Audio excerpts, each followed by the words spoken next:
Welcome back, folks. Thanks for clicking on the channel, KC Outside.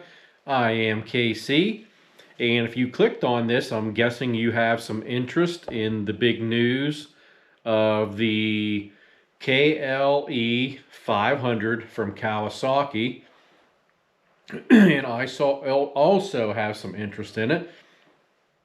So I'm looking forward to it, all the specs coming out, to see what we're dealing with. I'm guessing it's going to be kind of on par with the CF Moto 450. I would imagine it will be very close to that. I do have one. I contacted my dealer at 5 Star Power Sports. I left them know that I do indeed want one. I just have to decide if I want the standard ABS or if I want the SE ABS. Performance-wise, there won't be any difference, but with the SE, you get the, I believe, the LED lights, the turn signals, the brake light, headlight. You get a taller windshield, I believe. Of course, you get the larger TFT screen on your dash. It gives a slightly larger skid plate and also like a kind of a cheesy pair of hand guards. But to me, that stuff, I mean, the LED lights, I mean, I will swap out the turn signals probably anyhow. The tall windscreen you can buy from Kawasaki as an accessory. So if I want that, I could get it. Of course, you can't get the TFT screen. That would be ridiculous to buy that and replace it. And I don't mind not having the TFT screen, because even with that screen, I would probably still have my phone up on a RAM mount and be using it to navigate, or the Garmin. The larger skid plate isn't a big deal with me, because I will probably, when Enduro Engineering or Tusk comes out with a larger, heavier duty skid plate, I will probably purchase one of those. As far as the hand guards, I will throw wraparounds on it anyhow, because the ones they're putting on, the way they mount, they're definitely not a wraparound. They kind of wrap around, but they mount up on the perch near the mirror, and if it falls over, they're just going to bend very easily. So those I will take off. So really, the only reason for me to get the SE would be the Keller. The white is pretty badass looking, and probably the TFT screen. But if I'll probably get the plain Jane black one, because I will definitely modify the Keller. As you can see, the lime green KLR back here that I painted up the actual lime green, like Kawasaki should do with every model they make, have one lime green. So if I get the black one, I will definitely do some paint work on that to add some lime green to it somewhere on the package. And of course, this bike is my style of bike, because it doesn't come with a bunch of electronic doodads and knickknacks. Like, it doesn't seem like it's going to have, you know, different traction controls, different ride modes,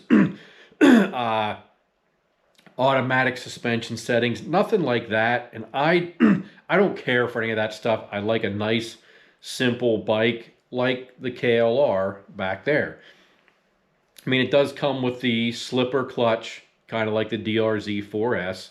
An eco ride indicator, which will be nice, because if you're running at a lower throttle, it's going to tell you how your miles per gallon are doing running at that gear up to save gas. That would be nice. You'll have smartphone connectivity on the ABS model and the ABS SE, which will be nice. And of course, they have ABS on them, which can be switched on and off. And I'm not a big fan of the ABS. I didn't buy it and get it on an option on the KLR or the KLX 300, or even my CRF 300 when I had it. And it's on the DRZ 4S, but I literally never have it on unless I get on the bike and forget to turn it off. Then the first time I go to hit the brakes, I realize it's on, and I stop and turn it off. And then supposedly they have these ergo fit seat options that you can change out, I guess, the seat so you can accommodate if you're a taller rider or a shorter rider, you can change that, which will be nice. So it's going to be a simple 450 style bike, but it's what I like. A little bit lighter weight, I hope, than the KLR. But it looks like it's going to basically have about the same power as the KLR. Maybe not the same torque, but I'll be happy with that. A little bit lighter chassis and the same amount of power. It should be a pretty nice package as far as that.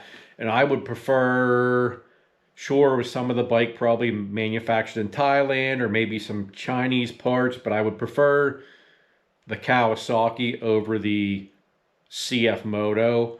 So, and I also am getting it. I was going to get a KTM 390, but I'm going to go ahead and lean towards the KLE 500. Get that bike. I don't know when they're coming out. I haven't talked to my dealer yet. I'm going to guess, I would think probably later in the spring towards summer, like April, May, I would think, is when we'll start getting them here in the US, hopefully.